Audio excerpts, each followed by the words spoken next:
The intention of this video is to report and criticize the posts, videos, and content posted online about Vanessa Chettle, of which may be perceived as shocking and insensitive, but is necessary to discuss for educational and documentary purposes.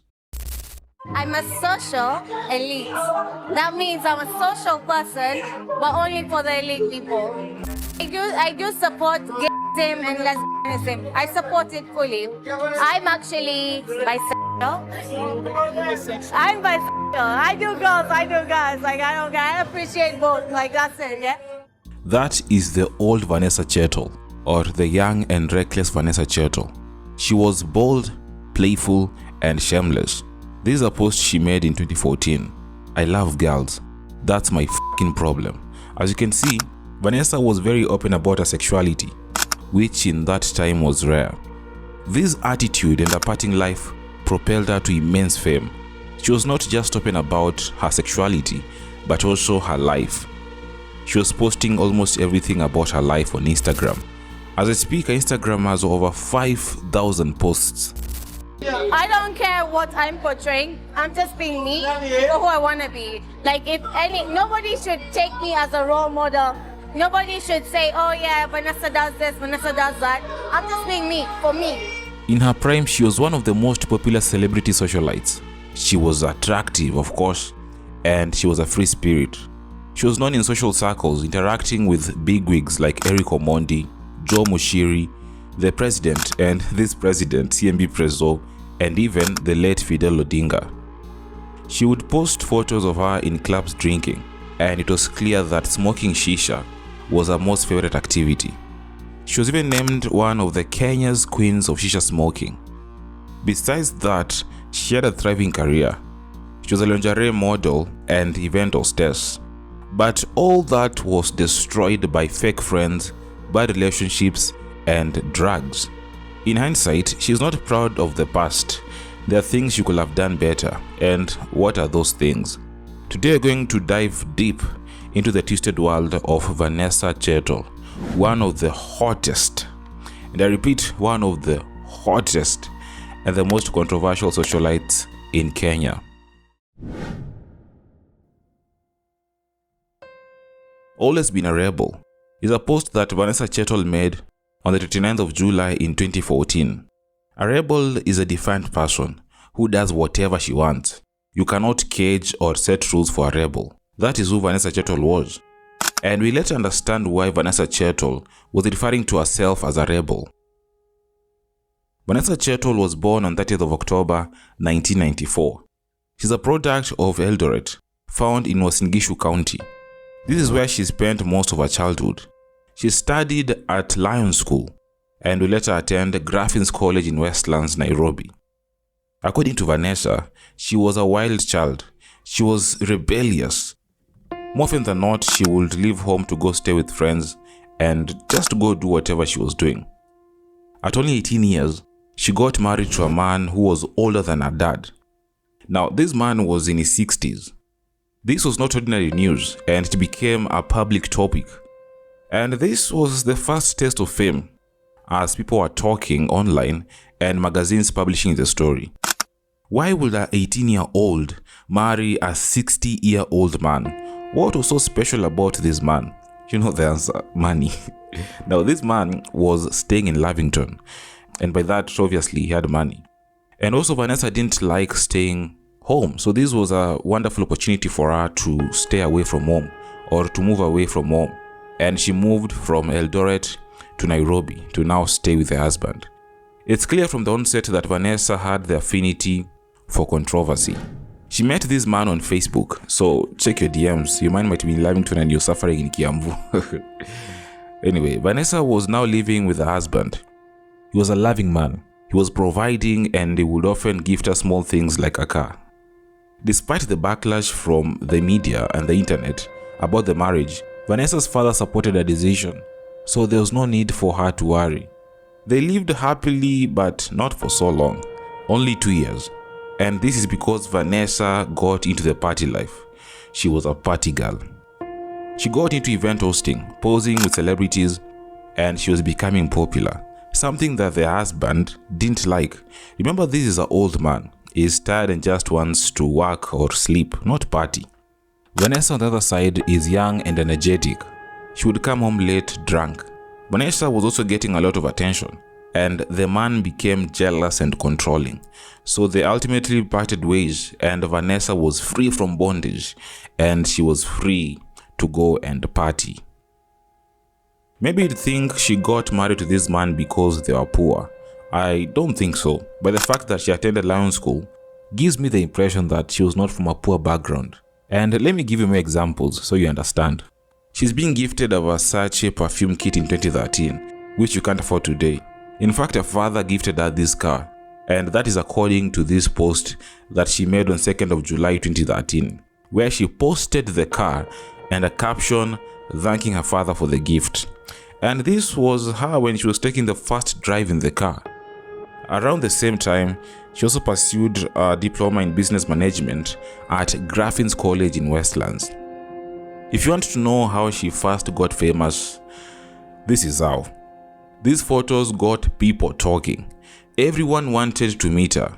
They wanted her to go to the events, and others wanted to date her.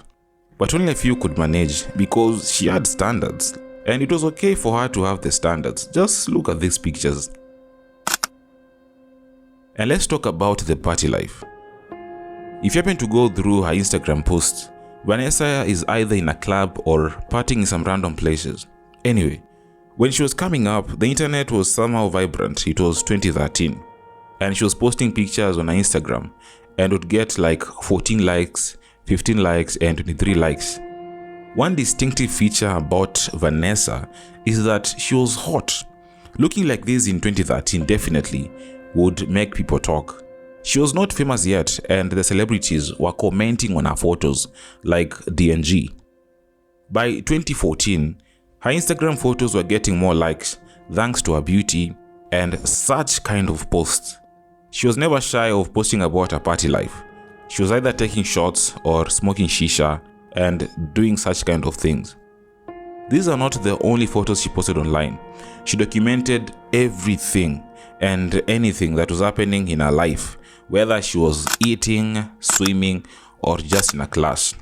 Her love for parties gave her a job at a club called Changes, which was located in Westlands, Nairobi.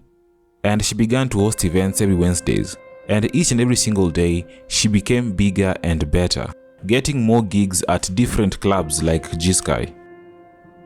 She was getting good money, and she had a huge team of about 15 people. And by the way, DJ Evolve was part of the team. She met with celebrities like Shafiweru, Joe Mushiri, and Cream de la Cream.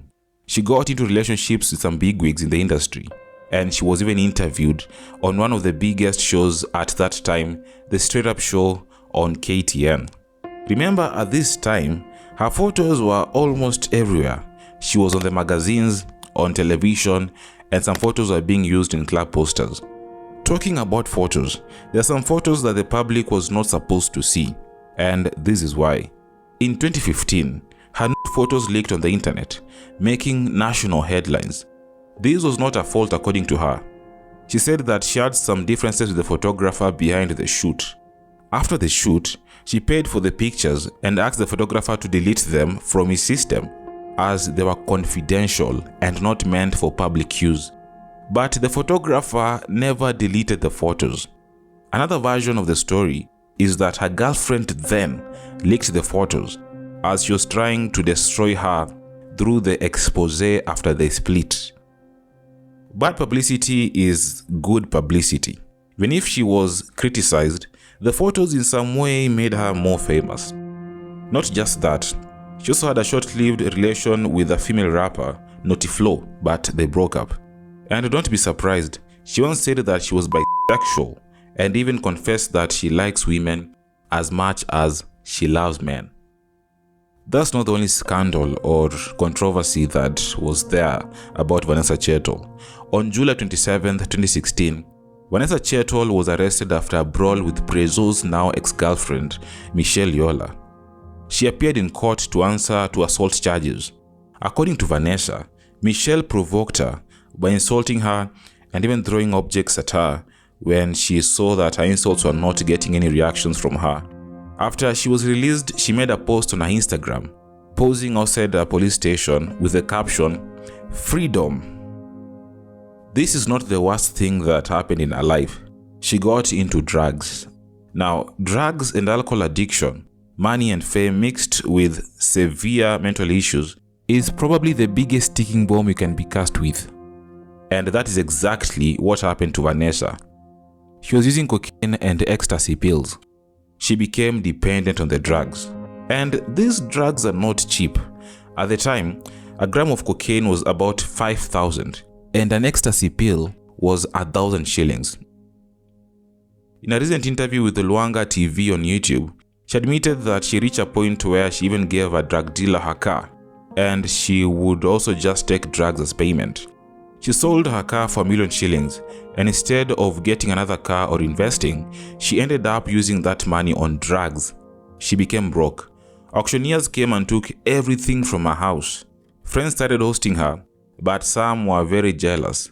Later she realized that she had no real friends. In the long run, the addiction affected her career and her relationships.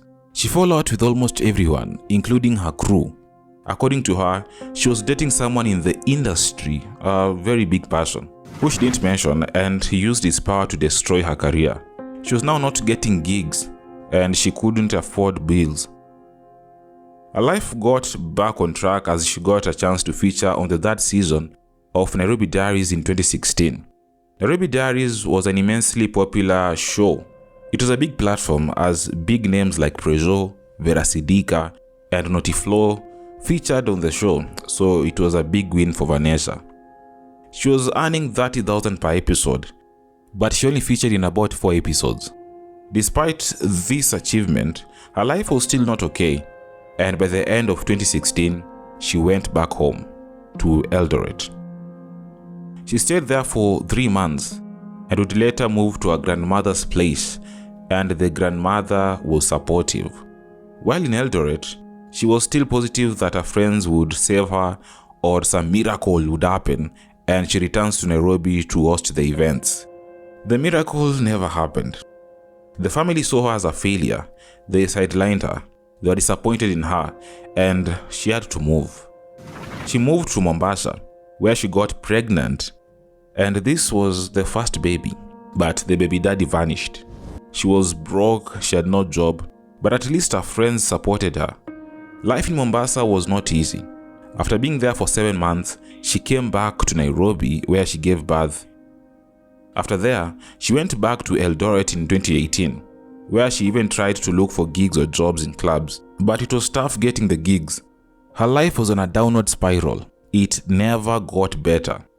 At one point, she even stayed for 6 months without a phone and living life like a chokora, for lack of a better word, carrying her clothes from one place to another. There's times like that. It's reached morning and I have nowhere to go. Club in Afungwa. So where do you go? LD, we have this place called Mangula. So it's like a place where a lot of lost my youth wamepotea. They go there, they chill, they smoke. Yeah, najua Mangula. Yeah, they smoke weed and stuff. So I chill there, pake ifike Masaya, club dinner. She was depressed. She was homeless. And there was public ridicule from blogs and the internet. Her life in some way got better when she got a second baby, and now she became a housewife. She now had a place to stay and afforded meals, but the baby daddy also vanished. Later on, she got another child, but unfortunately she died 5 days after birth. She said that she got involved in a boda accident in the 6th month of her pregnancy and gave birth to a premature baby. The baby was in the incubator for 5 days, and she unfortunately died. At one point, Vanessa was in rehab. Vanessa Chettle revealed on Instagram in 2019 that she checked in after her family raised concerns over her marijuana and alcohol consumption. She made this sarcastic post: "I did it to prove to my folks I ain't addicted and wouldn't go mad or have a bad psychological trip or withdrawal reaction if I stayed away from both. Point made. Everyone is happy and proud. So am I. Still gone blazed though. The best part was clearing my body, mind, etc. My last night at rehab was lit. Can't wait to go home and see my baby."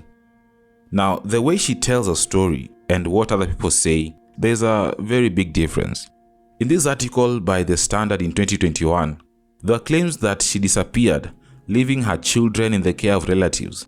Michelle Olang, Vanessa's half-sister, revealed that Vanessa was breastfeeding her youngest daughter, who was 5 months, while drinking alcohol and smoking weed. The doctors weren't surprised the child was alive. Despite portraying herself as a doting mother on Instagram, the sister revealed another side of the story. Medical reports filed under this OB number revealed that the 2-year-old was being assaulted by a step-grandmother. Michelle made other claims indicating the state of the child, that she was malnourished and has been mistreated over the course of 1 year. If you see photos of the child, you will weep. And when we tried calling Vanessa to ask why she's letting all this happen, she blocked us and continued to post on Instagram like nothing is happening. In the same article, her baby daddy also said something about her. Vanessa loves drama. Even yesterday when she came home, I saw she had a cut on her head. She has so many issues. I honestly don't know what can be done to help her. When we were living together, I'd stopped her from taking anything, but when I was away, she would drink during the day. During that time, I was unable to help her. I even took her back to her father because I didn't want to deal with her anymore.